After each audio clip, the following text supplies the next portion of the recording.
All right, well, welcome to the Sports Guys. This is our on-campus review, November 17th. We're on a Monday, and we came off an incredible week of college football games starting Thursday night. We had a couple really great games Friday night, then Saturday, a full slate. Lots of upsets, lots of playoff ramifications. How you doing, Robbie? Doing great. Doing great. Had a really good weekend celebrating my girlfriend Jess's birthday all weekend.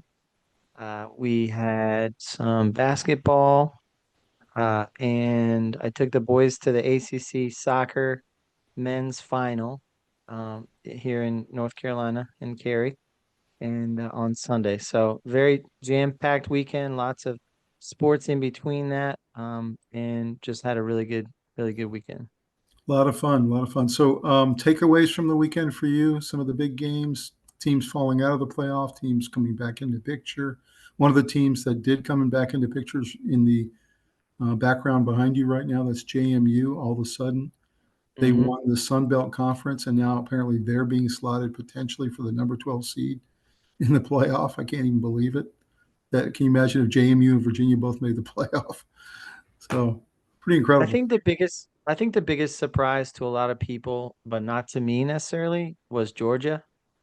I think the fact people were kind of writing them off as the lesser of between them and Alabama. And I kept saying they're both back. Even though Alabama had a bad week. I think that they are definitely talented teams. And the SEC, I think the SEC is better than the Big Ten. God, Um, it's incredible. You have 8 teams in contention yeah, for a playoff.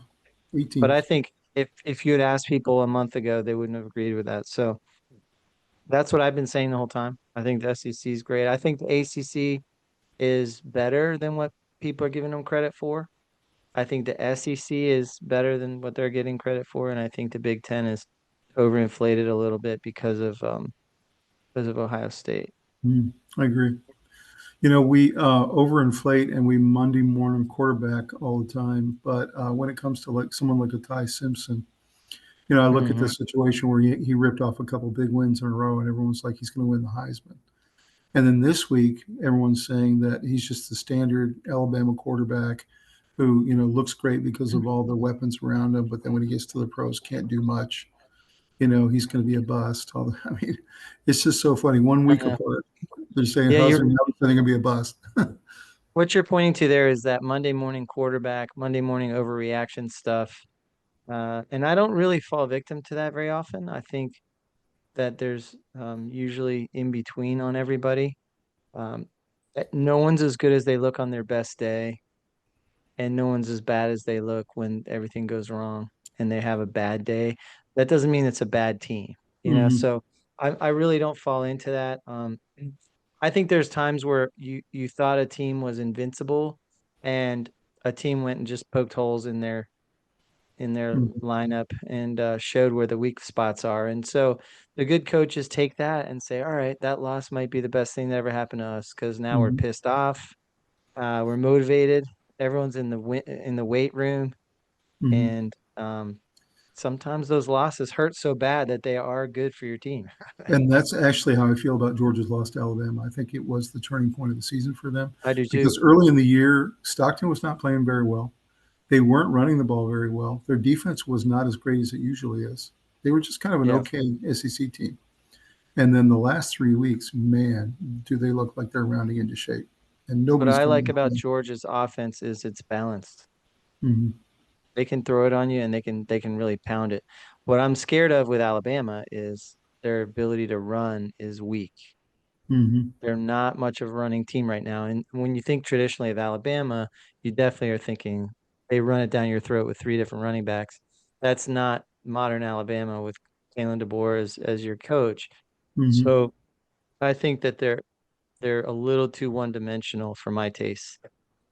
I'll tell you, every But time, every but they're good. time, every time Alabama and Simpson have come up against, and it hadn't been often, but a major defensive line where all four are really great and they don't need to blitz to get pressure.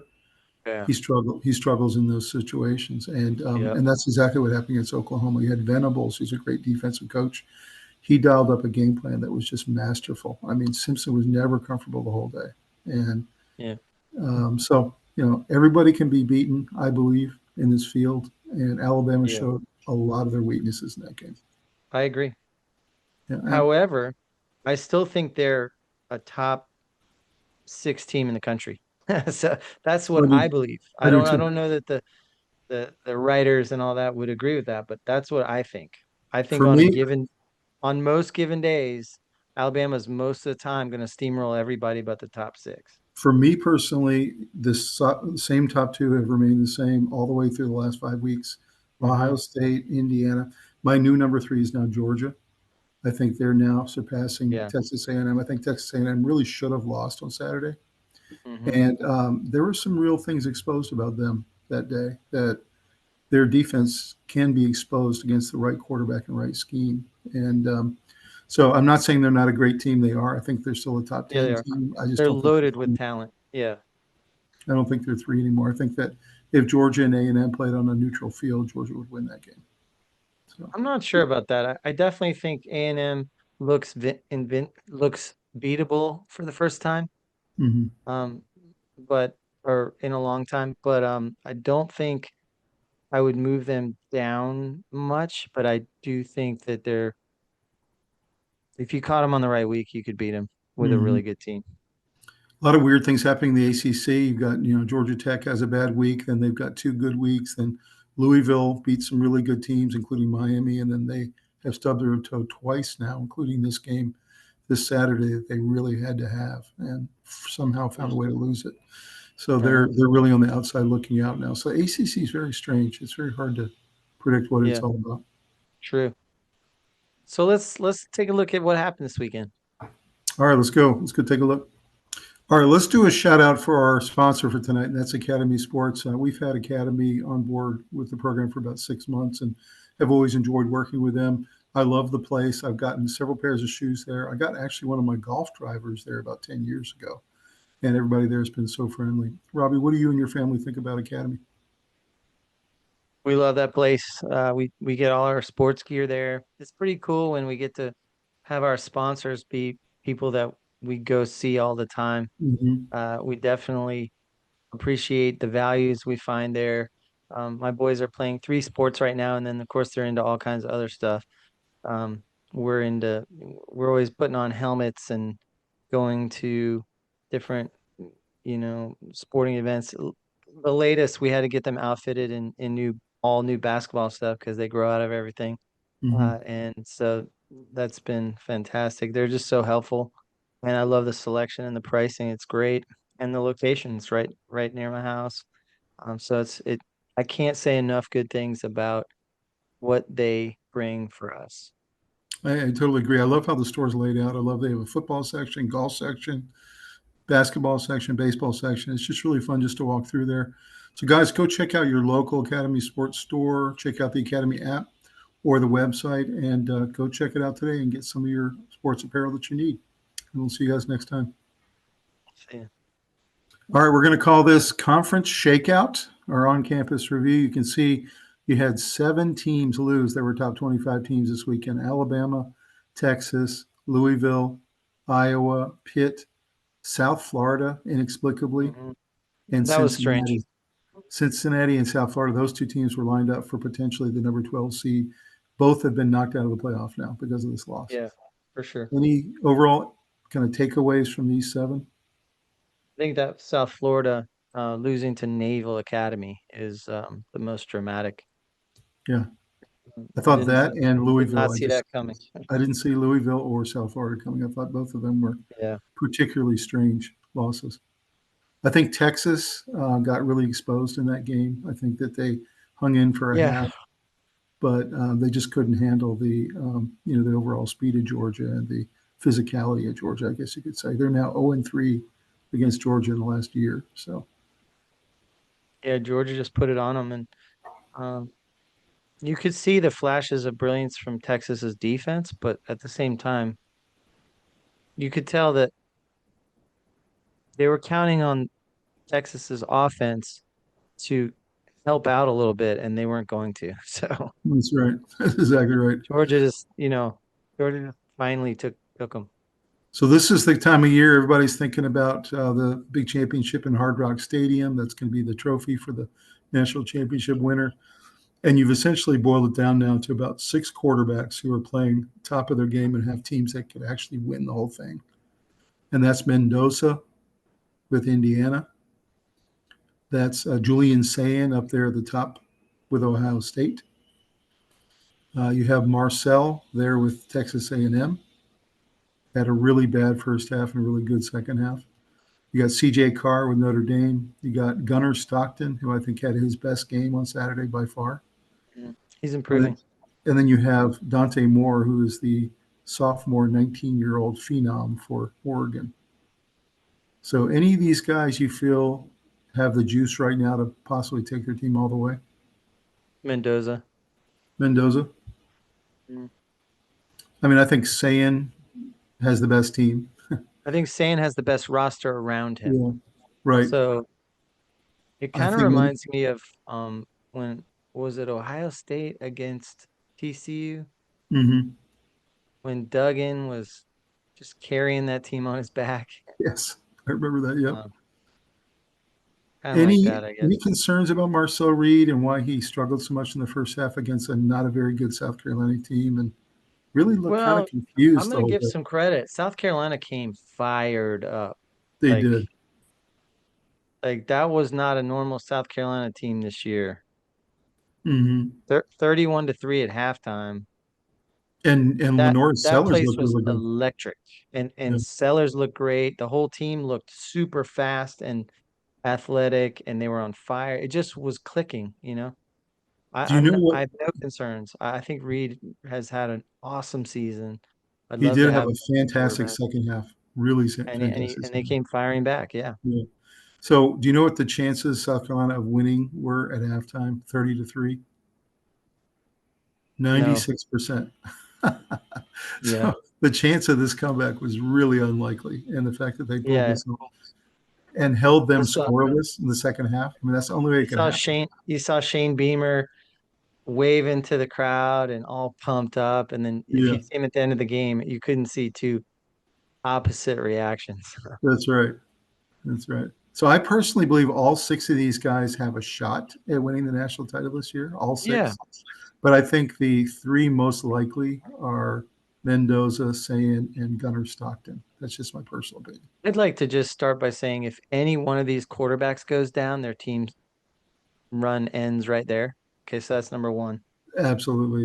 Completely agree. Number 2, I think you're going to have to look at not just the quarterback, but the supporting cast. Mm-hmm. So I think that the top 3 teams are still the teams to beat. I think Ohio State, Indiana, and A&M are the 3 top. Georgia is a close to that group. So if there's any kind of injuries anywhere, that's the opening. I wouldn't be surprised if Georgia was that 4th team in. But would it shock you if Notre Dame gets that running game going with Jeremiah Love and they knock one of these guys off and gets to the final? That would not shock me. They did it last year. With the way Notre Dame can pound the ball, they have Jeremiah Love, who's a very special running back, and they always have monster NFL offensive linemen.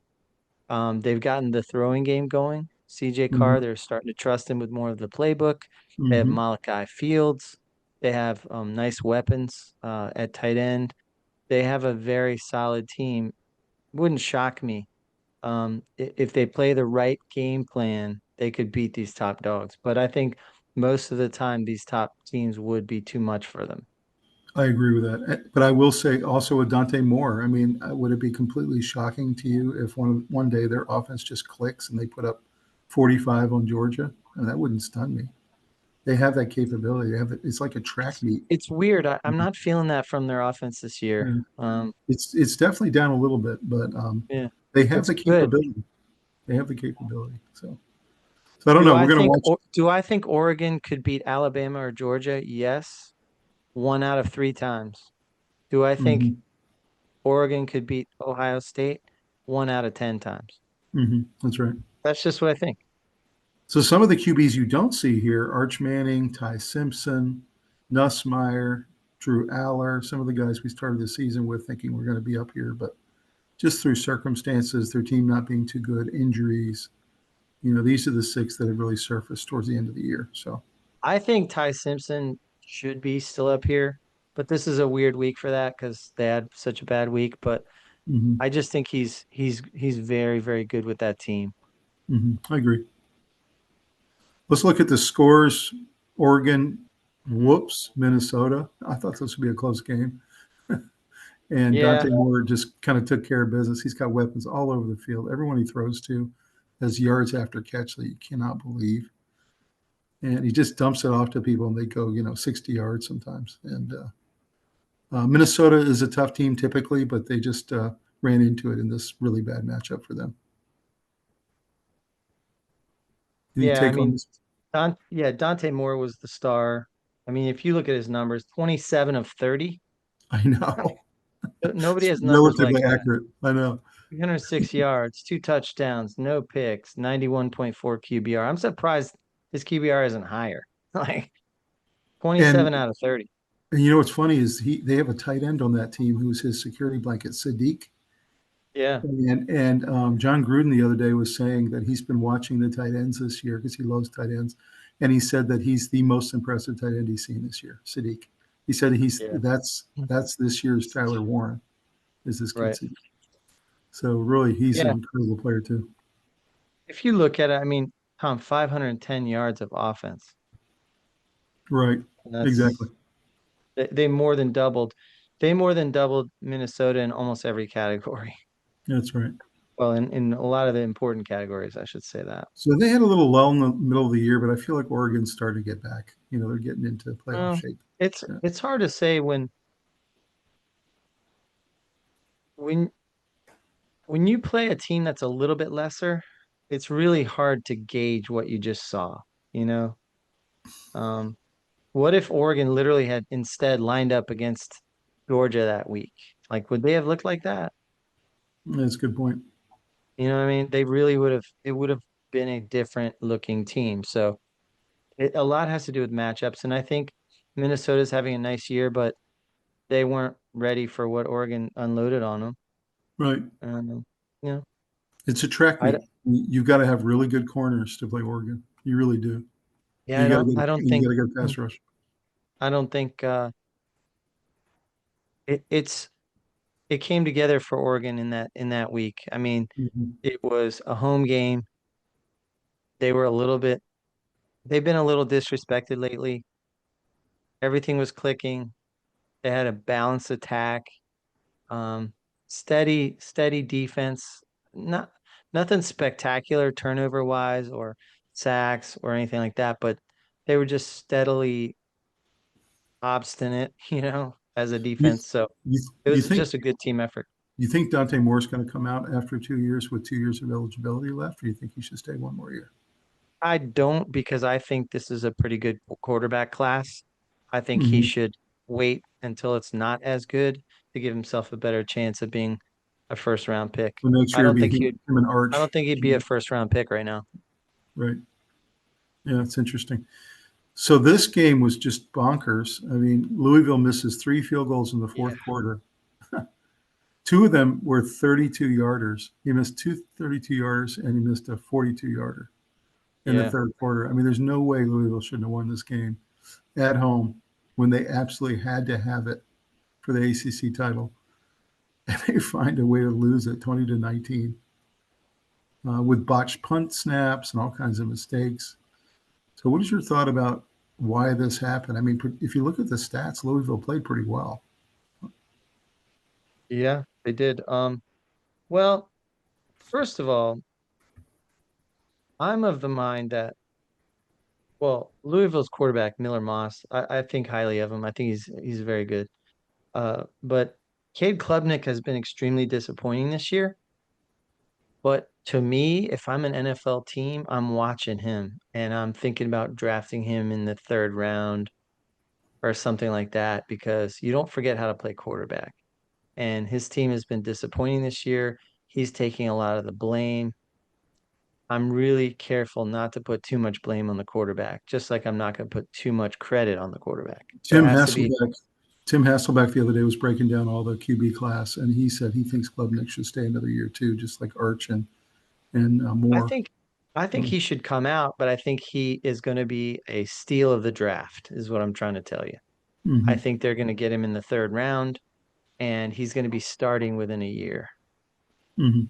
That's what I think. I think he's a good quarterback who had a bad season.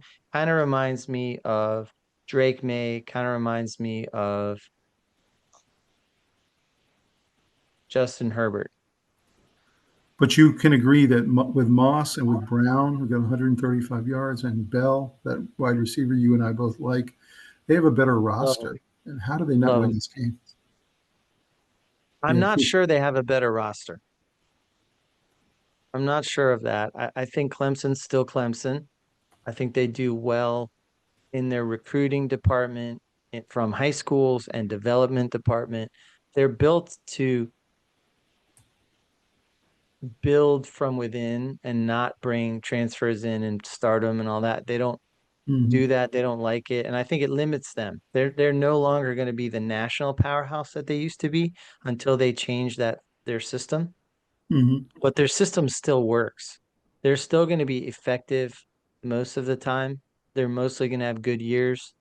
They're probably going to be winning a lot more ACC championships and things like that. They're not going to win national championships, not until they go get transfer portal people. But I think they're still a very solid program. I like Dabo as a coach. I think he teaches all the right things, and I think that I I think they're just having a really disappointing season. I think talent wise, they're probably right around. but They're probably a top 25 program. but aren't you just sick if you're Louisville? I mean, this was a home game, and it was a must-have. It was a must-win. You had Yeah. to have it, and you missed 3 field goals in the fourth quarter, and Yeah, I mean you it find a was way to lose it. disgusting. You back into a loss essentially. Yeah, it was disgusting. If you're Louisville, you're upset. But if you analyze it without the emotional side of it, Mm-hmm. um, they should have beaten Clemson. But at the same time, I think take Clemson lightly at your own peril. I agree with that absolutely. And so Louisville now has been knocked out of the ACC championship and the playoff, and so they're having a Mhm. good season. They'll go to a bowl game. Yep, This they'll have a nice game, bowl. Mhm. this game without Nico playing. Nico's apparently been put on the shelf for a couple weeks, and so they had a new guy started, never played before, and they just got absolutely whooped by Ohio State, who Yeah, looked like it was a practice the way they were playing. It wasn't even full speed. He was distributing it out. Bo Jackson continues to come on as a back. that's the Any key. any thoughts on this one? Ohio State felt like a tune-up. Um, I like how they weren't relying on throwing the ball to Jeremiah Smith on every play. Um, they spread the ball around really well. Um, they've still got Tate is out, so they have still a lot of nice players. They're running the ball effectively, and I just think I like how Ohio State's still just taking care of business. They're beating Imagine, teams they're supposed to beat. You're not having a lot of Ohio State got upset and lost to Vanderbilt or right. lost to teams they shouldn't have lost to. They're clobbering everybody. And so they're not as impressive as some teams I've seen steamroll a lot of team after team after team. But if you really analyze it, they're crushing everybody. So, how nice is it if you're a program that you just kind of expect to go 10-0 to start the season every year? Just expect it With a freshman, with a freshman. Yeah. like, come on, And then last year they go crazy. into the Michigan game. They go into their 12th game expecting to win, and they lose unexpectedly. And it was the best thing that ever happened to them because then they cruise all the way to Yeah. the final and win Yeah, it. they So, played salty the rest of the year. They're mad. yeah, that's right. So Indiana takes care of business against Wisconsin. Wisconsin just simply can't score. I mean, we've been watching it all year. They fall to 1-6 in the Big Ten, and Mendoza looked really sharp. He Yep. uh, he was distributing it everywhere, 20 for 24. I mean, you can't have a much better game than that. 22 of 24. 22 of 24. I mean, it just gets 22 of 24. better and better with Mendoza. 4 touchdowns. Yeah. I mean, I like their weapons. I've yeah, just been getting to know them the last couple weeks, and they got a lot of nice weapons. they do. Yeah, and they have a Charlie Becker, really great Riley defense. Nowakowski. Hmm. Yeah. Omar Cooper, I think, is one of the best receivers, top 6 receivers in the country. These are the kind of games you look at the sack numbers, you look at the time of possession, you look at how often the team was in the backfield compared to the other, you know, lost plays against the other team, third down conversions, fourth down conversions. They just dominate everything. So, You know, it's interesting. This is the kind of game where you know what I think of Kurt Signetti, this guy right here. yeah. Uh, I'm a big fan of just the way he carries himself, the way he carries his team, the chutzpah, he's got a little bit of funny quips in his interviews. He's got an edge to him, and his team plays with an edge. He's gonna look at this game and see a lot of things he doesn't like. He's Hmm. not very impressed with things. He likes the big score, that's fine. But if you break it down, there were mistakes made. Um, Hmm. they gave up. Wisconsin got 5 sacks on Indiana. Hmm.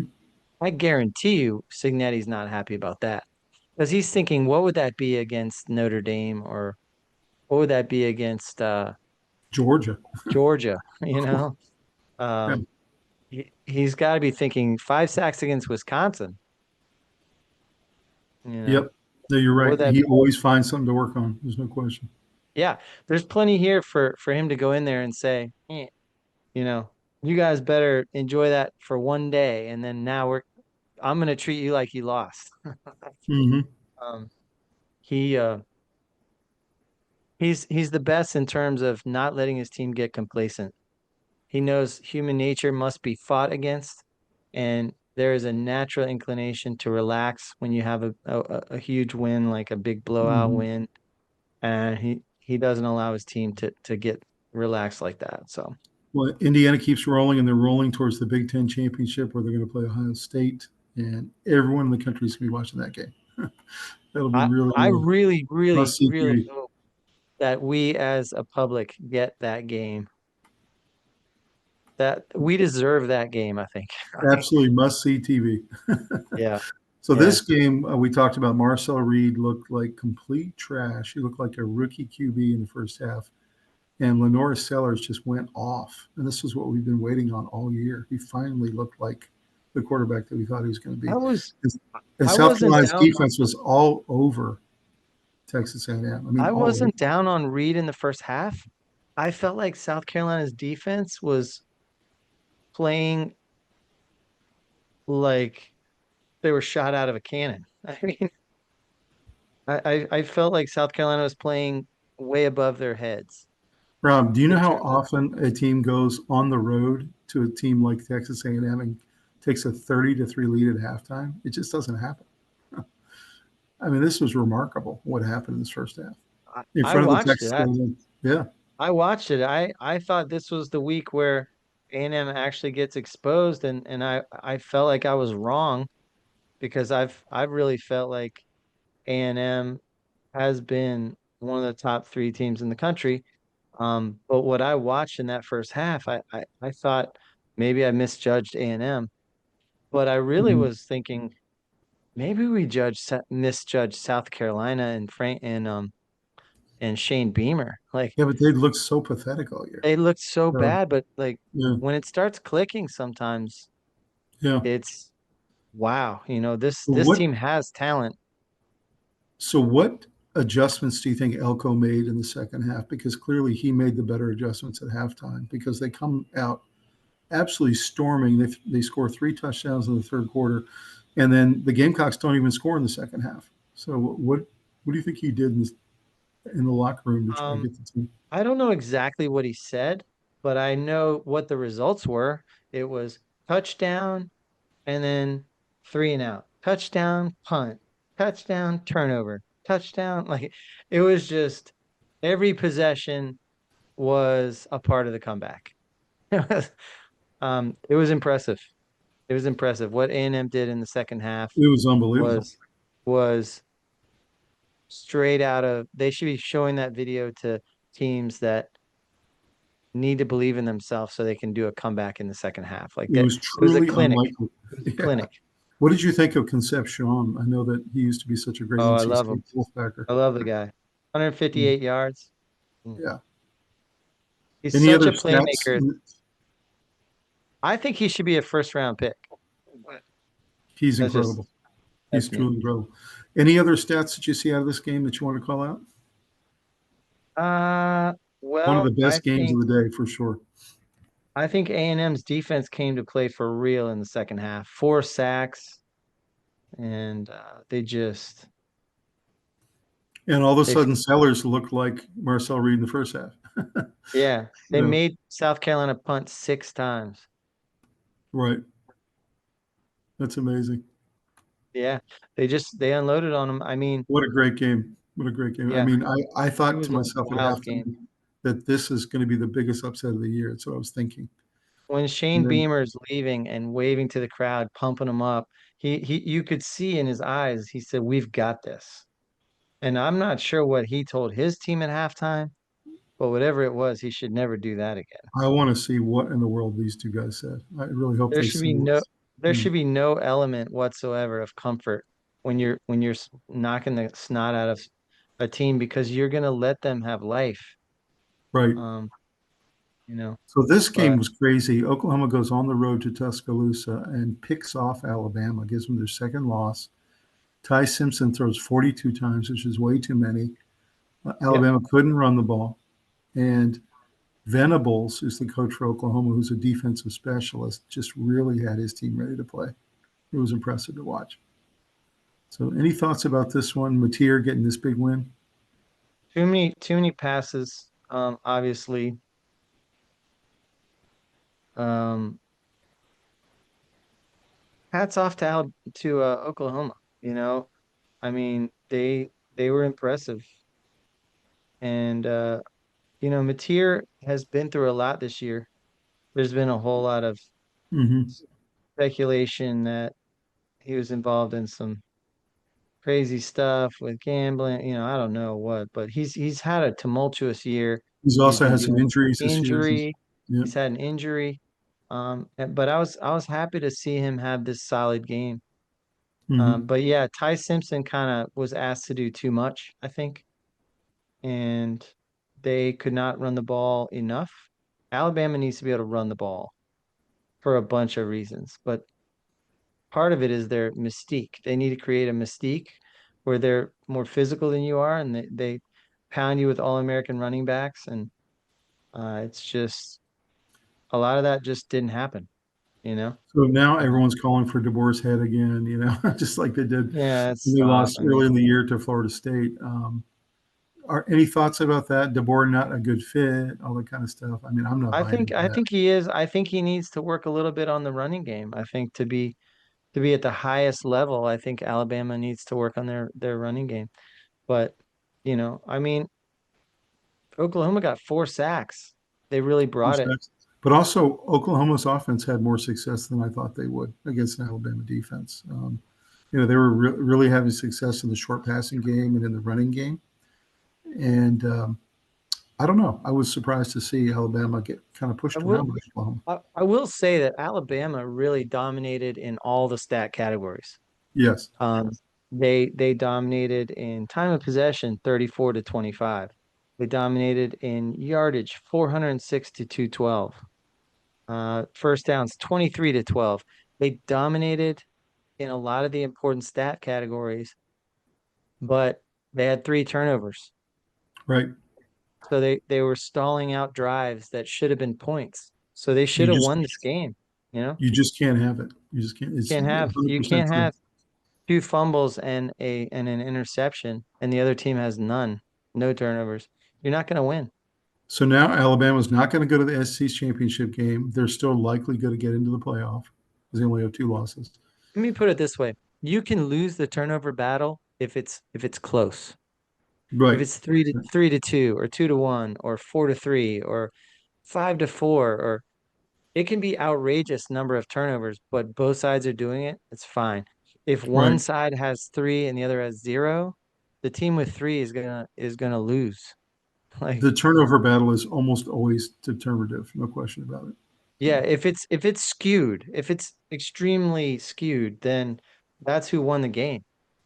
So Oklahoma 4 weeks ago was sitting at 4-2, and everybody had written them off. Mateer was out with an injury, and there was a bunch of other problems. And Yeah. now 4 weeks later, they've ripped four off in a row, and they've beaten Alabama. So Oklahoma's back in the picture again. I don't Oklahoma's know. a serious team.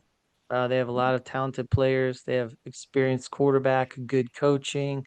They're a nasty second level top tier team. Like, Mhm. they should be top 12 teams, Yeah, I agree. somewhere between 10 and 12, 100% agree. which means they beat you if you're not careful.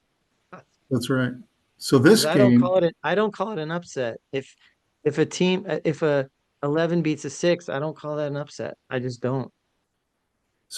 Georgia goes to 3-0 the last two seasons against Texas. They completely dismantled them in the second half. You Yeah. had a situation early in the third quarter where it was 14-10. It was a close game. Manning didn't look too bad actually initially. And then in the second half, Georgia started dialing up the pressure, and he started really getting uncomfortable and making throws into the dirt and ill-advised throws, and just wasn't very effective. Whereas Gunnar Stockton, in my opinion, had by far his best game in his college career. So thoughts Yeah. about this game? Why was it so lopsided? Everyone thought it was going to be a really close game.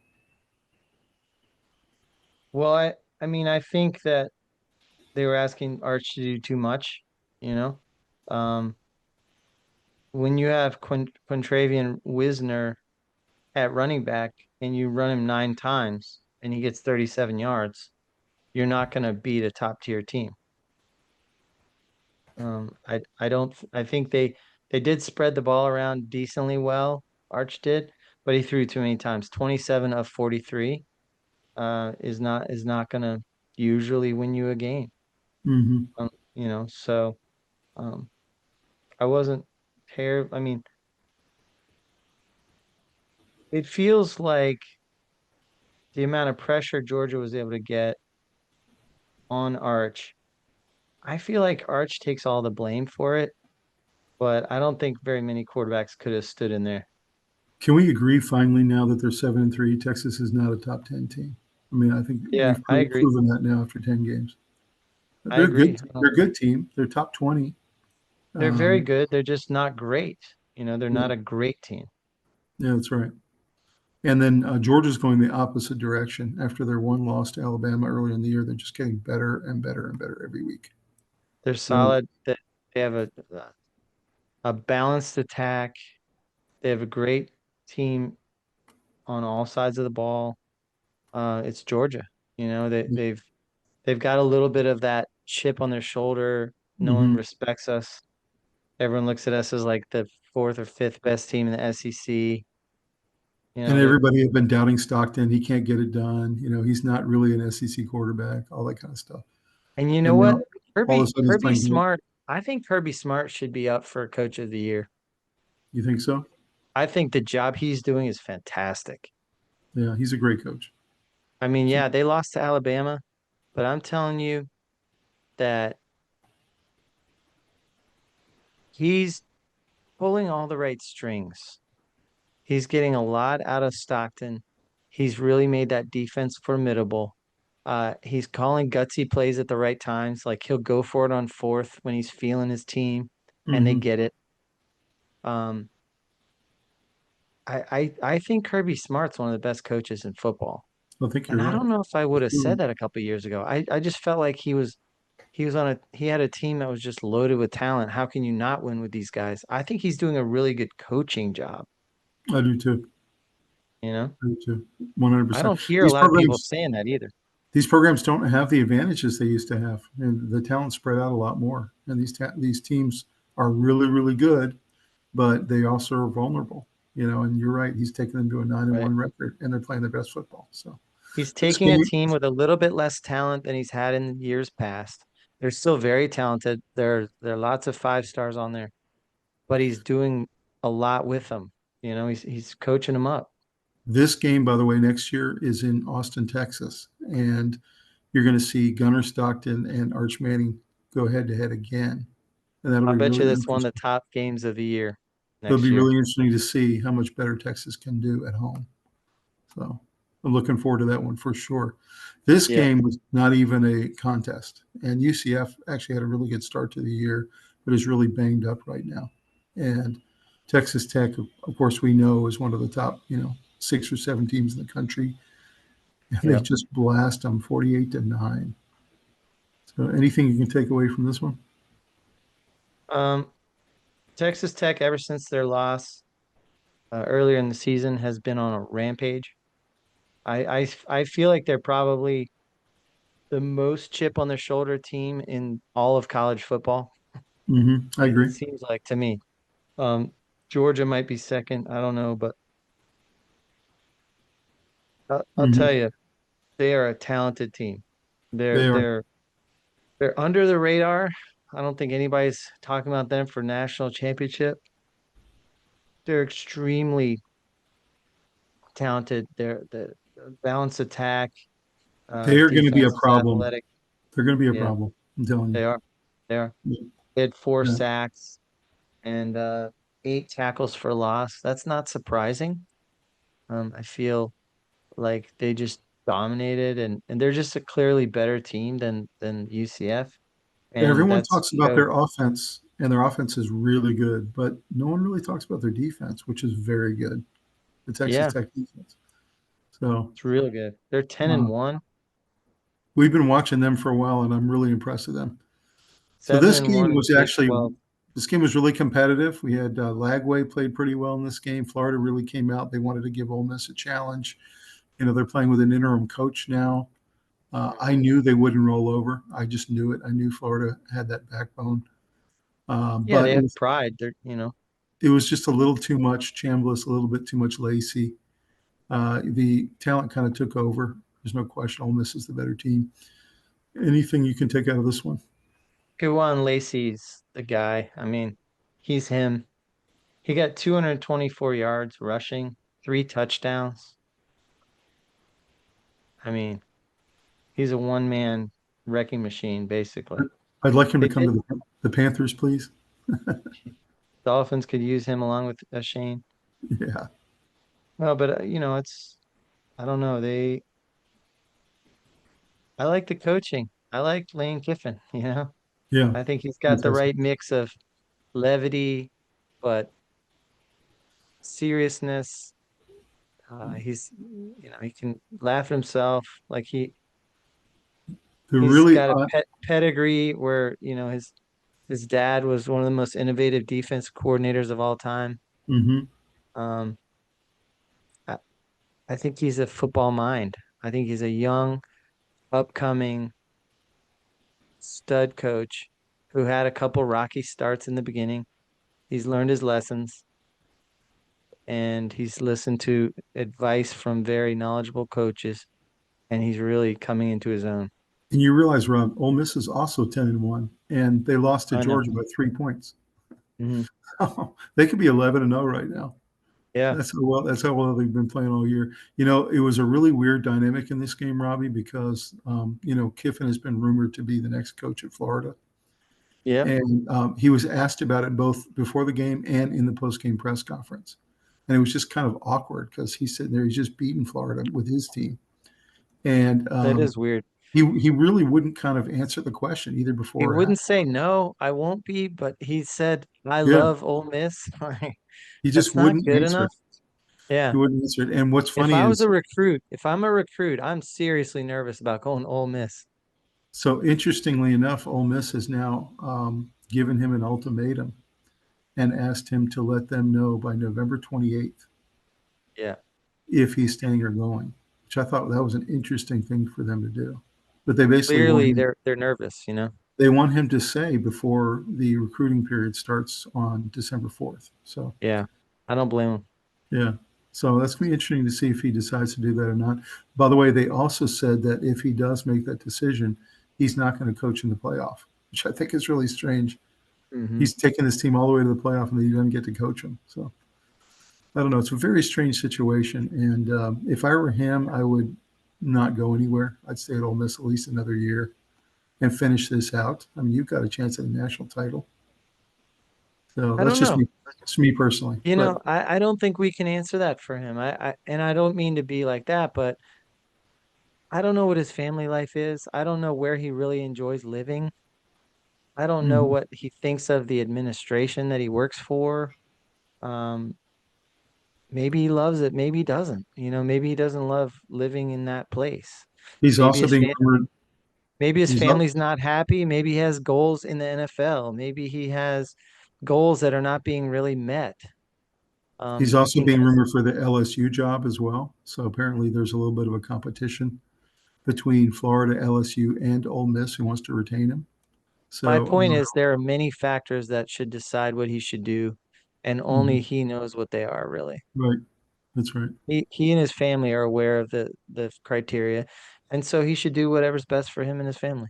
All you can do is tip your hat and say Lane Kiffin's doing a great job, 10-1. So this next game was supposed to be really competitive. It was in Pittsburgh. College game day was there. You had Pat McAfee, who's from Pittsburgh. That's actually his hometown. And he actually gave kind of a tour of the city and everything. And it was really fun to watch. And they really were Yeah. pumped up. And they talked to Arducci, who's a really tough coach for Pittsburgh. And they had a lot of the great players there. And they had Aaron Donald was the guest picker. Yeah, So did he you see went, him on the set and yeah. he threw him off the set? Well, no, he took his shirt off, and Pat McAfee took his shirt Yeah, off, and and then then he pushed Pat McAfee off the right. actual set and he You know fell why? down onto, You huh? know why he did that? Because No. McAfee picked Notre Dame in the Oh, picking. right, right. Yeah, yeah, yeah. That's why he pushed him. That's right. So anyway, That's right. I forgot but that. then this game did not become competitive, and it was really kind of shocking. I mean, C.J. Carr looked great. Jeremiah Love just went off. How about our boy Malachi Fields with 2 Malachi touchdowns? Fields was a dominant wide receiver. Uh, And Jeremiah Love had one of the sweetest spin moves you're gonna ever see in the college level. incredible. And yeah, He's and going to be a first round pick, by the way. yeah, yeah, that was great. So Did you Notre Dame. see? Did you see the kicker, the guest kicker that they had? No, I didn't see that part. He was kicking for $1 million, Wow. and he shanked it so badly. Oh my goodness. Yeah, and they said this guy's terrible. Like they I'll said never it to his forget. face. And then they said, "All right, we'll give you another chance." He kicked it and it got worse. It went straight left. Oh my goodness. I've Oh, never, I mean, normally these guys always sort of surprise you how good they are, kind you of. think you could hit it, Robbie, at this age? It's a I 32 do, yarder. I do, but I don't know if I could hit it under that pressure. But I promise you, I Yeah. wouldn't miss it straight left like that guy did. Yeah, no, I agree with that. Yeah. He would make it or it would just miss, but it would not go like, Don't these people practice? You would think they would. I don't You know? know. This was so bad. It was embarrassing. It was embarrassing. So, Robbie, They had, this was the first time I really felt like Notre Dame was a national contender. I think they have a Mhm. chance. If they play like that Yeah. and they put it all together, they have a chance to beat anybody. I think Notre Dame's problem has been they haven't been able to throw the ball. So they've been stacking the box, and Notre Dame's offense has been struggling against the really good teams. And so I think that when you get Malachi Fields going, and you have a couple other guys who received the ball pretty nicely, and then Jeremiah Love goes off, he looks like the best running back in college football. I think he is. You put those two things together, that's a national contender. Yeah, that's That's right. a top five, top six kind of team. And Rob, Pittsburgh's a Um, top 25 team. They dismantled them at yeah, home. yeah, So I know. it was They impressive. were just way too much for him. CJ Carr had a nice game, Hmm. and he did have two picks, but Pitt Pitt fought. It wasn't. They just didn't have it. So BYU takes on TCU coming off a really disappointing loss to their arch rival Utah, where they really did not perform in that game. And they really came into this game, you could tell, just very angry. Played a Yeah, very good TCU team, and they just crushed them. It was Felt a little crazy to sorry see. for anybody who was playing BYU this week. That's right. That's right. Like, Because TCU usually puts up a fight, but man, this was crazy, this game. yeah, balanced offense. BYU has stats all over the place. Yep. Their defense had a nice game, four sacks, and Yep. just Their offense is more impressive than I remembered. BYU's. I've They can do a no, little but bit I've of seen everything. that all year. Not last week, but I've seen it all year. BYU's been good. I was very surprised by last week. Not that they lost, but that the way they lost. They did Yeah, not look Utah's like pretty they were in good. the game. Utah's pretty good, but Utah just handled them, and BYU did not look like themselves. hmm But they've had a really good season, and they're just they were angry also, you so know? now it's going to come down to BYU and Texas Tech to go to the playoffs. You basically have those two teams that are vying for it. Yeah. So it's going I to be think there really, was a little desperation too, where yeah, BYU said if we don't do something special, we're gonna be on the outside looking in. be really I interesting to think see what happens. they really dominated the stat categories. Like, Right, exactly. you know. So the other team that is in the Big 12 that's also in contention, but they're one game behind Texas Tech and BYU is Utah. So Oh yeah. they go to 8-2 and 5-2 in the Big 12. So they're sitting in second place behind the two teams that are tied for first. And they blasted Baylor. I mean, absolutely Yeah. blasted them. So I have to think Utah, the way they're playing right now, they really are regretting those two early losses um, because they'd be in really good position right Well, but also Utah's a little upset that they just lost to Oregon in a weird, ugly, mucked up game. now. Um, you know, uh, they could have stolen that one from Oregon, and they were True. upset that they didn't. And they are blasting people. So super hmm physical team, uh, very well constructed. They have a lot of they run the ball really effectively. Who knew they They just played such good pound the ball. football in the state of Utah, right? Yeah. They played some Tom, really they good had football. they had 200-yard rushers, Right. I know. uh, Ferklin and Parker. Exactly right. So And by the way, Baylor had some pretty impressive numbers in this game. Like they rolled up a yeah, lot of yards, they rolled up a lot of not points, bad. but Utah's just too much for them. Yeah, but they threw the ball 58 times. I know. You're not winning the you're not winning when you throw 58 times. That's true. Not Very gonna true. happen. 430 yards in the loss. Hmm. Yeah. So this game was very painful. I was hoping NC State could make a run of it. They've been playing pretty well lately. And Bailey had really been coming on, and then they run into Miami, and they run into Ruben Bain Jr., who's the best defensive player in the country. Yeah. And Miami just imposed their will in this game in Miami.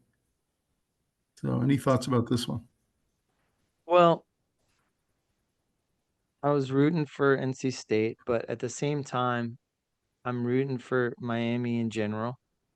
Not only do I have friends that played there, went there, all that stuff, but for the ACC's sake, you know, Mhm.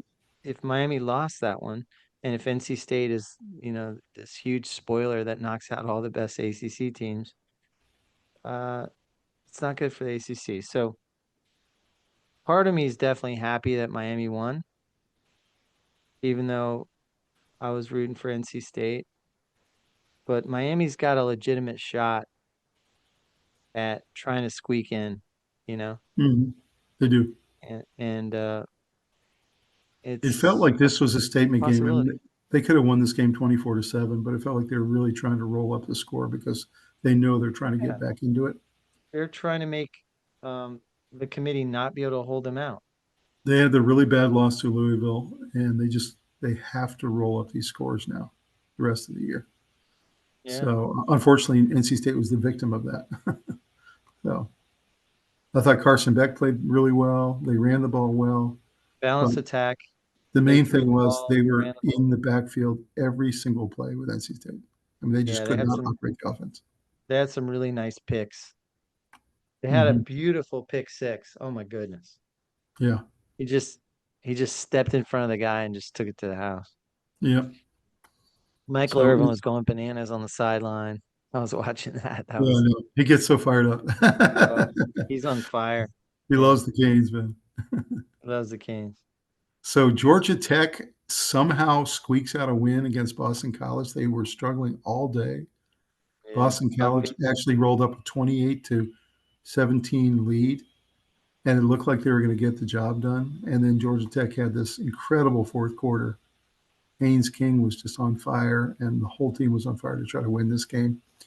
Georgia Tech really could not afford to lose this if they want to stay in contention, and they found a way to get this game done, and it was wild to watch. It really was. Yeah. So, Boston College is 1-10, 0-7 in the I ACC. know, I know, and they almost So pulled off the upset of even the when you're year. even when you're playing well and you're a team like that, you're still gonna lose. So not much to So, say. Haynes King came through. Um, Dylan Longren threw 26 of 40 times. That's too many times. And but they ran the ball well. Boston College, 141 yards for Turbo Richard, and they threw the ball well too. Reed so Reed Georgia Tech has given up 37, 31 142. points or more 5 weeks in a row. Is there any concern there? I mean, their defense seems a little soft right now. I think so. I think their It's defense a little is soft. not. Yeah, it's a little soft. It is. They They need to gave up a be. lot of yards to Boston They need to College. be blowing these teams out. Yeah, They need to win by more than 10. it's just concerning. I mean, BC is not good. Yeah, I agree.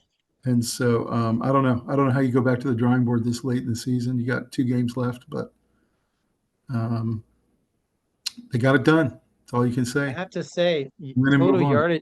total yardage in this game, 628 for Georgia Tech, Yeah, 537 for I BC. know. That's what I'm saying.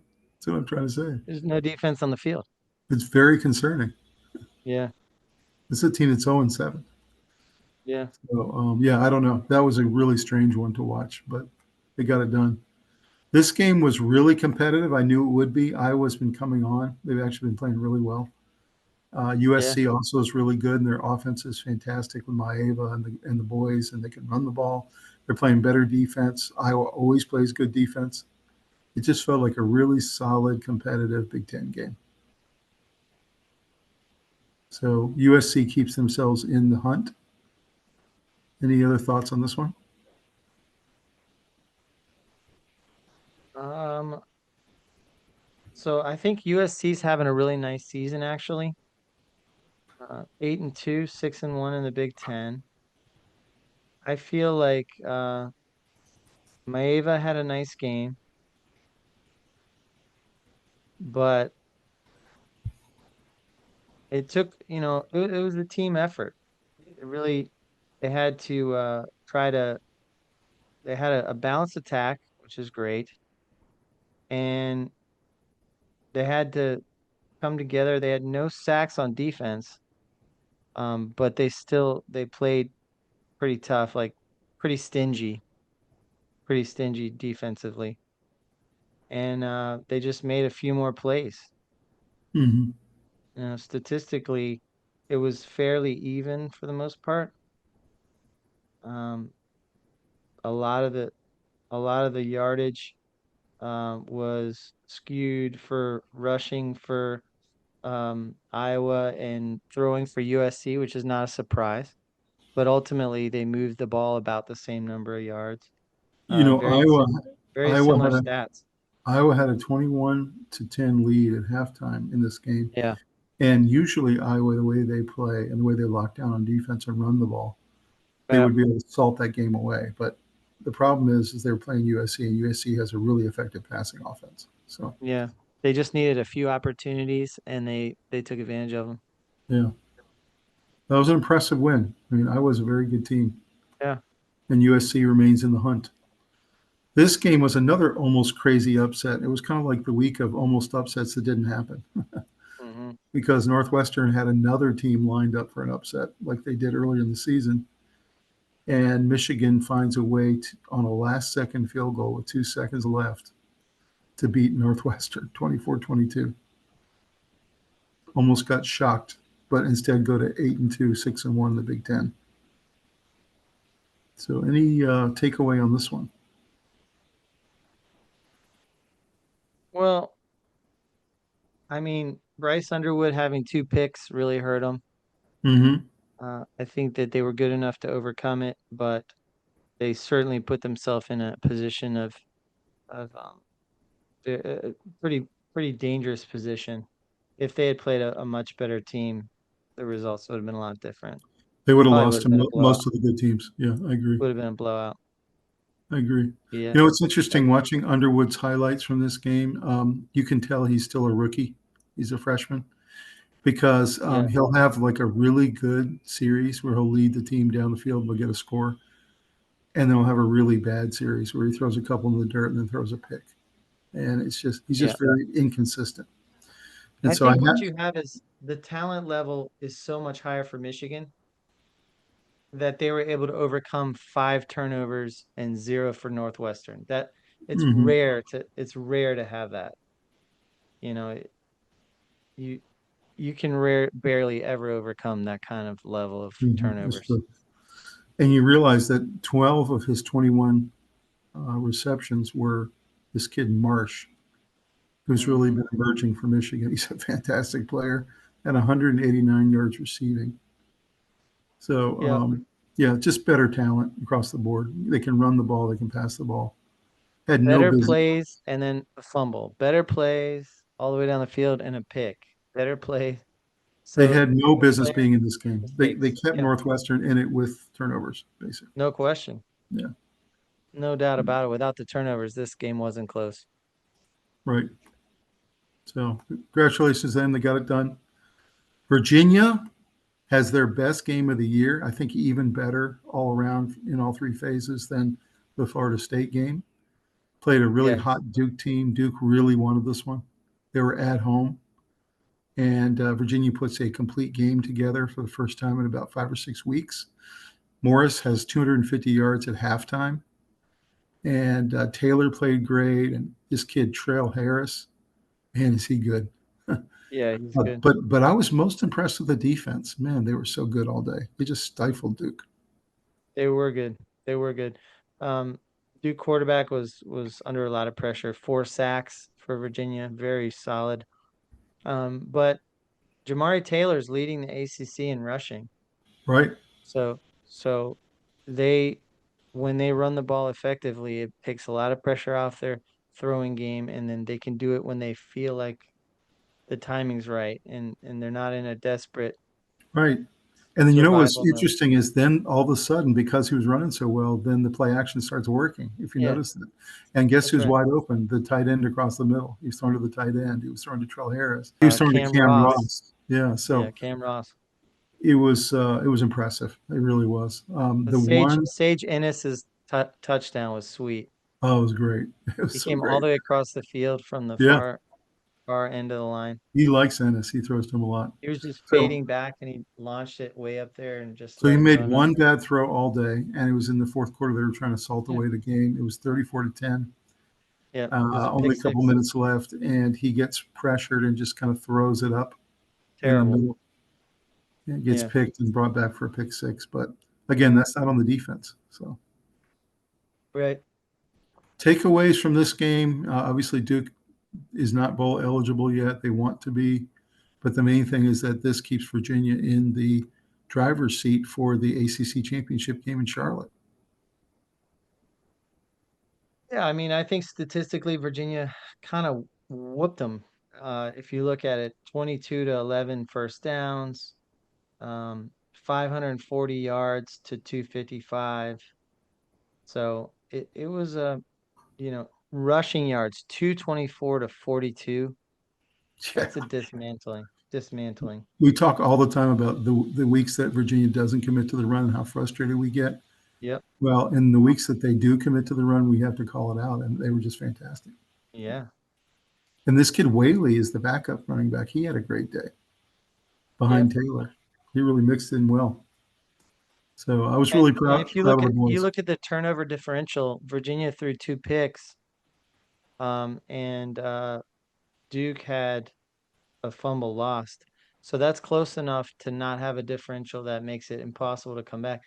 Right. Michigan is the big, great exception, of course, but 5 turnovers, but you're so much better than the other team that doesn't Right. matter.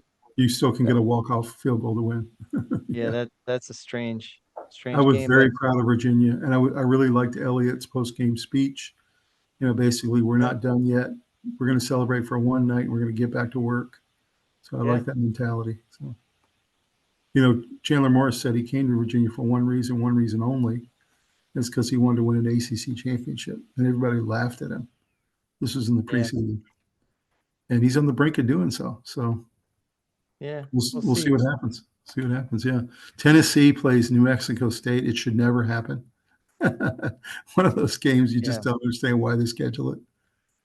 And it's money. Aguilar has a great day, and they just run up all kinds of yards. New Mexico State really has a hard time doing anything, and Tennessee has essentially a scrimmage they come out of it with. Any other takeaways here? Not much. Just they got to use a couple quarterbacks,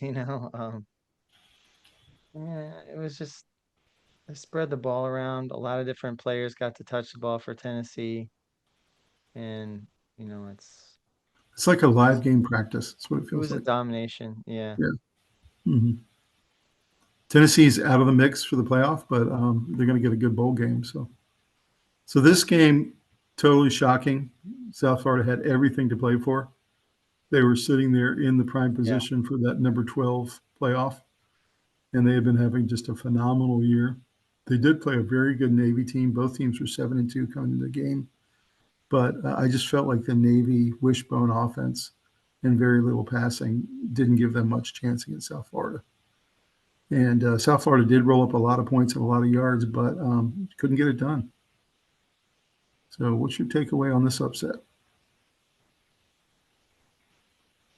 Well, I was surprised at how much Navy could throw the ball.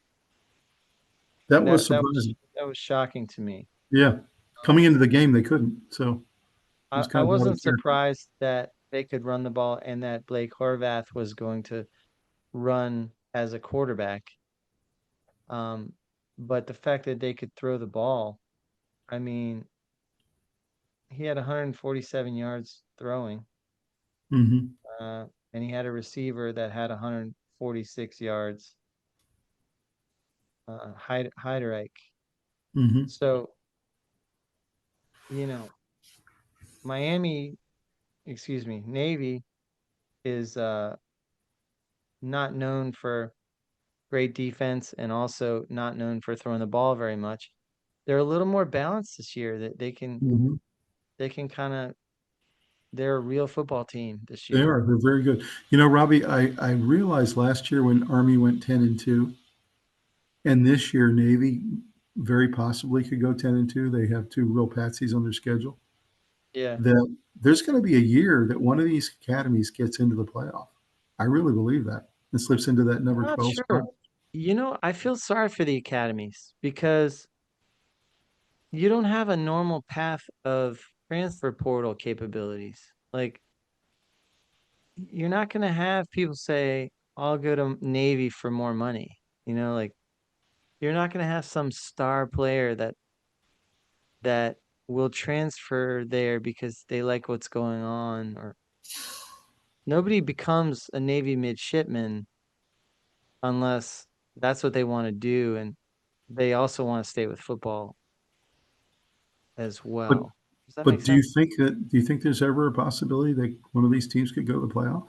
I I think don't so. because I don't think they can get enough transfer portal people Well, to be but what to if be what if competitive in the Navy right modern now? age. What if Navy was sitting at 9-1 and they had knocked off Notre Dame 17-14 or something, and then they go 10 11-1 and they beat Notre Dame? I think they're going to get in as that at large bid.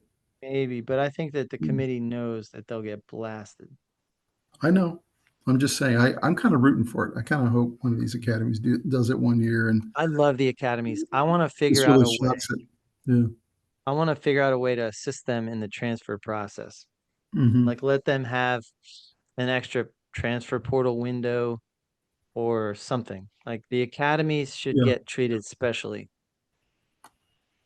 Well, all you can do is tip your hat. Navy was the better team this day, and South Florida had a Like desperate attempt. aren't they signing up for special numbers of years in commitments and It's 4 years committed. Yeah. Hmm. you're not going to just transfer in there for your last year because you want to see if you can get more money. Right. Like, That's true. I you don't know. know, I'm proud of these academies the way they're oh, playing football. They're playing I'm good so football. proud of them. It's Yeah. awesome. I just Yeah. don't think they're ever going to get all the way up into the upper echelon, but So South Florida, very disappointing with their loss. They really couldn't afford to lose another one. And then same thing with Cincinnati. I mean, I don't know what is going on with these teams. They have everything to play for. And Cincinnati lays an egg against a really good Arizona team. And some people actually picked them up. I watched it. I thought Arizona was the better team They were. on that They day. 100% were. It Although wasn't like bad luck or anything. Cincinnati has a good team. They really do. But Cincinnati's a very good team. I'm just saying on that one day yeah, when I saw it, I thought Arizona was better. in college I don't game day, in the picking, there were a lot of the guys on the panel that picked Arizona in this game. They think Arizona's a really good team. So I guess it wasn't that shocking. Yeah. So another team that loses their chance and their opportunity. Penn State wins 3 in a row now in kind of impressive fashion. They started 1-6, now they're 4-6. They take down Michigan State in pretty commanding style. Spanked them. The backup for Aller is pretty good. He's Yeah. not bad. And then they just unleashed their NFL running backs. They got two of them on the Yeah. roster. And any surprise that Penn State's found a formula that works? Not really. I think that I've been kind of down on them this year, but I have to admit they're a very good team. They're extremely talented. They have real talented players. They have a great running game. I like Aller. I just never thought they should be in the national championship talk, but I think I think they should be a top 25 team. Mm-hmm. Like to me, they're about like number 20 or something. Talent wise, they would be a top And 25 I team. don't think they should have fired their coach. So But their problem is they're 1-6 in the Big Ten. So yeah, you're I not going get to get it. a top 25 team 1-6 in the Big Ten. But you're right. They are better than their record. There's no question. I think so. Yeah. And this kid is giving them some promise, this backup kid. Yeah. Mm. So North Carolina goes down to Wake 28-12. And Belichick continues to get tremendous criticism. He's down on the sideline with his girlfriend during the game. She's standing right next to him with a headphone on. Everyone's like, what is going on? I love it. He's piping her into the plays and stuff. I mean, it's almost like he's trying to get fired. I don't know. But thoughts about North Carolina? They had strung a couple together, but then they get blasted by Wake. I think love makes you do some weird things. Um, We've talked about it on this program before. you know what I mean? I think that's one of the beautiful parts of life too, is that it does make you do weird stuff. Rob, she's listening in on the offensive plays. Like, what is I going know. on? I know. I I mean, the know. I don't administration know. can't be happy with that.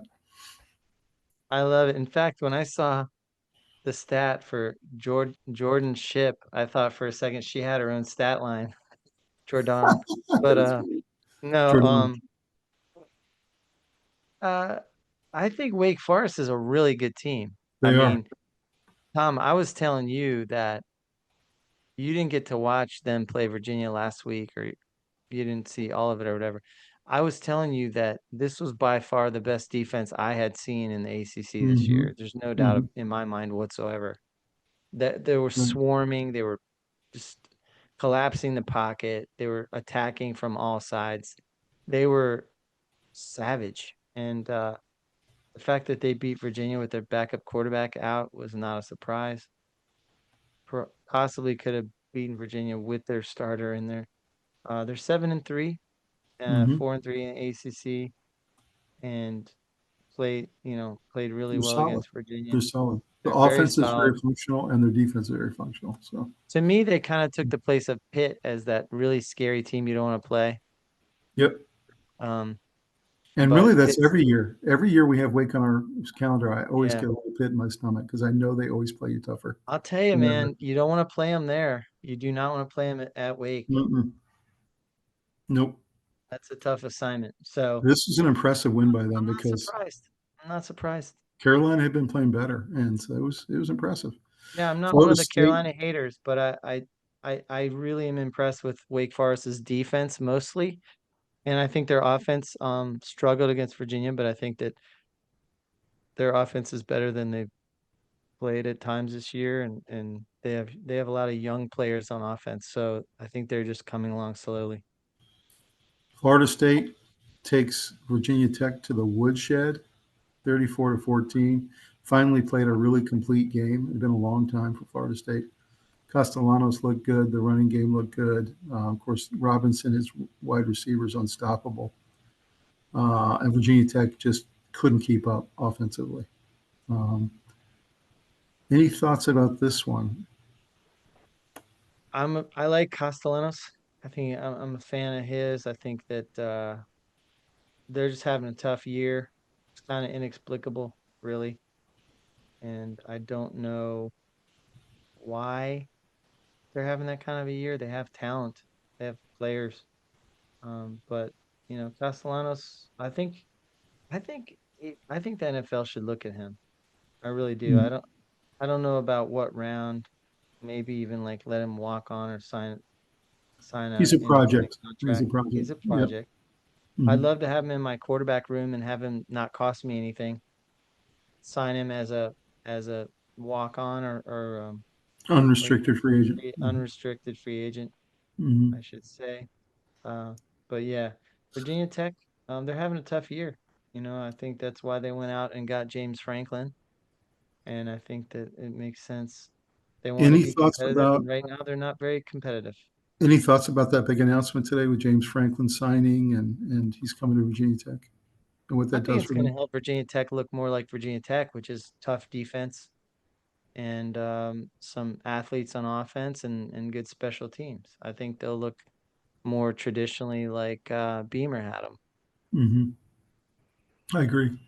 They weren't going to get Shane Beamer, so they went ahead and got the next best guy. So what's interesting, Robbie, they announced that he's not only coming, but he's going to be on the sideline in 2 weeks when they play the Virginia Cavaliers for the championship of the Commonwealth, for the Hmm. Commonwealth Cup. And he's going to be on the sideline. He will not be coaching, but he will be on a headset listening in to the plays and kind of learning their schemes and stuff. So interesting that he's going to be getting a 1 week head start there. So I'm not sure what he's going to be able to offer, but we will see him on the sideline against the Cavaliers. It's See what unfortunate. happens. It is very unfortunate. Very sad about it. Yeah. So Illinois gets another win. They go to 7-3. Of course, they had a rough couple of losses early in the year, but they're starting to get back on pace now, and they beat Maryland 24-6. Hmm. Any take here? Illinois is kind of out of the playoff push, but I going to get a good bowl Maryland's game. having a rough year. I have a good friend who's a Maryland fan, and he just says it's not our year. It's brutal in Maryland land. Hmm. I like Illinois. I think their team has a lot of talented players on it. Sometimes they've had some disappointments for sure this year, but they're definitely a good team. So this is not a Hmm. surprise. Yeah, I agree. So here's our AP College top 25 for this week, and we had the biggest mover was Alabama. They went Yep. from four to 10. Hmm. Georgia hops up into the fourth spot. Ole Miss 5, Texas Tech 6. Oregon is tied for sixth, and then you got Oklahoma, Notre Dame, and then Bama at 10. And you got Miami all the way back up to 14 again. So they've been kind of recovering. They just vaulted over Georgia Tech, and then Virginia stayed the same at 19. So any take here? Anything you see I think shocking? actually out of the polls that we've seen this year, this one probably is closest to what I think is right. Hmm. I think so too. I don't see anyone on there that's too high or too low, really. I actually think that is the top 10. I think Vanderbilt goes below Miami. Maybe. But don't you Um, think that is the top 10? Is there anybody you'd replace? To me, that is the no, top 10. Yeah. I think that's pretty good. And I think BYU at 11, I don't have much problem with that. They're playing really well. Oh yeah, I think highly of BYU. Vandy's real exciting with their quarterback, Hmm. Pavia, and then The other team that plummeted, you had two teams plummet, Bama and Texas. Texas went from 10 to 17. yeah, Mhm. I'll bet you if you played Texas against a really good team, they'd they'd win a lot of them. Uh, Yeah. I wouldn't. I think they might have gone too low, but So center interesting here, you see in center this string. graphic that this was Texas A&M's largest comeback in their history, 30 to 3 and then 31 to 30. So pretty Yeah, amazing what they did in the second half. Still can't believe it. I know. If I hadn't seen it with my own eyes, I probably wouldn't believe it. But Here's your winners of the week. SC stays on pace, and now they're in the mix. Virginia on pace for the ACC championship game if they can beat the Hokies. So they have literally their whole destiny in their own hands. Georgia looks truly like a top 5 team finally, and they really look good. A&M found a way to squeak one out and stays at number 3. Oregon getting better and better every single week. They're a top 10 team as well with more in the offense. Notre Dame, man, do they look good with that running game. They really look solid. Oklahoma gets it done against Bama. A fantastic game. Now they're in the mix. And Ole Miss is number 5 in the country. So any problems with any of these winners of the week? nope, they're all good. And they're all lined up for the playoff except maybe Virginia. Virginia's got to win out to get there. Mm. Losers, we got Cincinnati, had everything to play for and lost. It's a really good Arizona team. Bama, inexplicably in Tuscaloosa. They just cannot beat Oklahoma. Oklahoma's beaten them 3 out of 4.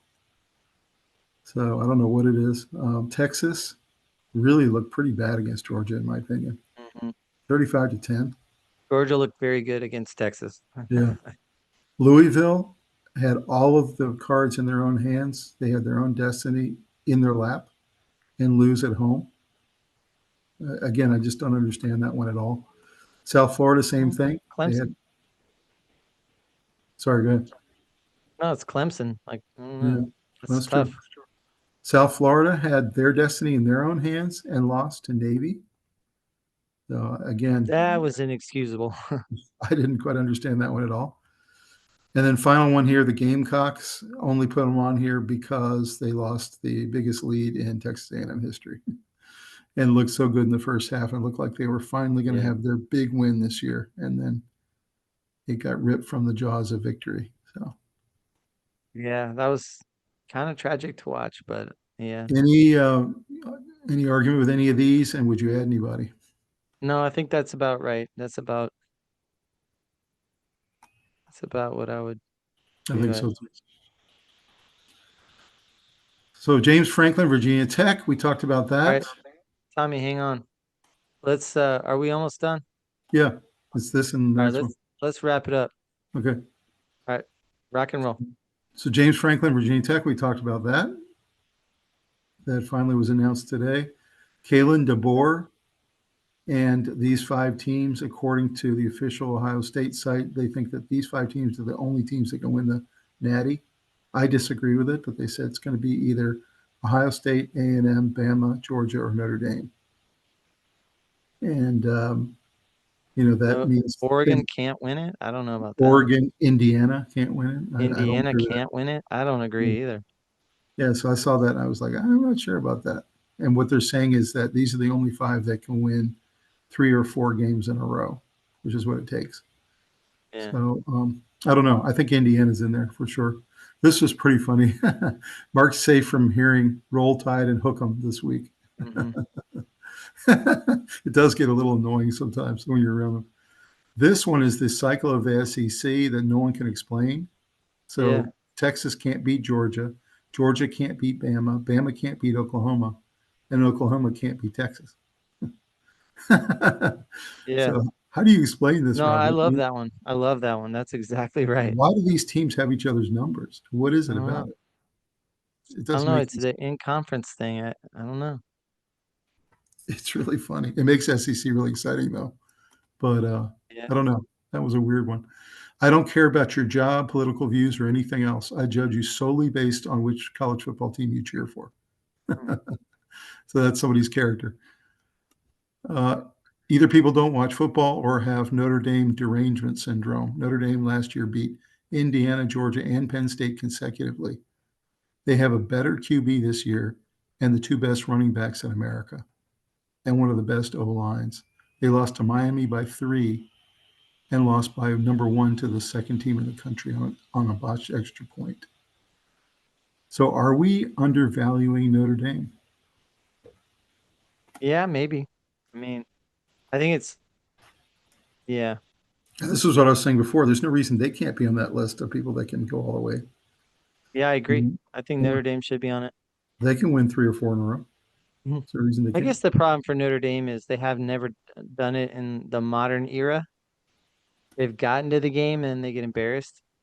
And I don't mean that Yeah, as a criticism. It's more just like but look what biased but look what they commentators. had to do to get there last year. They had to beat Indiana, Georgia, and Penn Yeah, State. And that was tough. yeah, it's true. No, it's Yeah. super tough. So this one's Lane Kiffin to Florida is reportedly a done deal behind the scenes. I don't know I'll, about that. I'll believe it when I see it, especially since he now is expressing possible interest in LSU as well. So I think it's a bidding war between those three schools. I really do. I think he's going to I've try to heard the spread. NFL is actually looking at him too, so I think Yeah, that would be an interesting thing for him. maybe the Giants or something. So yeah, he's the hottest coach in the country. And of course, here's your 12 vacancies right now: Arkansas, LSU, Stanford, Auburn, OSU, UAB. You got Colorado State. You got the Oregon State Beavers, UCLA, Florida, Penn State, and Virginia Tech, which just got filled. So what do you think's the best job there, Robbie? LSU, I do too. followed by LSU, Florida. No, LSU, followed by Penn State, followed by Florida. I think that's right. Yeah, Penn State second, Florida third. Agreed. I wonder why Franklin took Virginia Tech. Maybe he just And me wanted. personally, I like Auburn after that. And You know what Franklin's got to be thinking about Virginia Tech is he's got to think to himself, the ACC is a much easier conference yeah, than I come from. no question. That's what he's thinking. So, Also, you don't know like if he has family in the Virginia area. right. All right. Well, here's our last question of the night, guys. Here we go. It is, which team is the most likely to knock off Ohio State? So, Robbie, which team, if this was the bracket, which is what it's standing at right now, this is what they're saying it's going to be if it ended today. Let's say Indiana, Yep.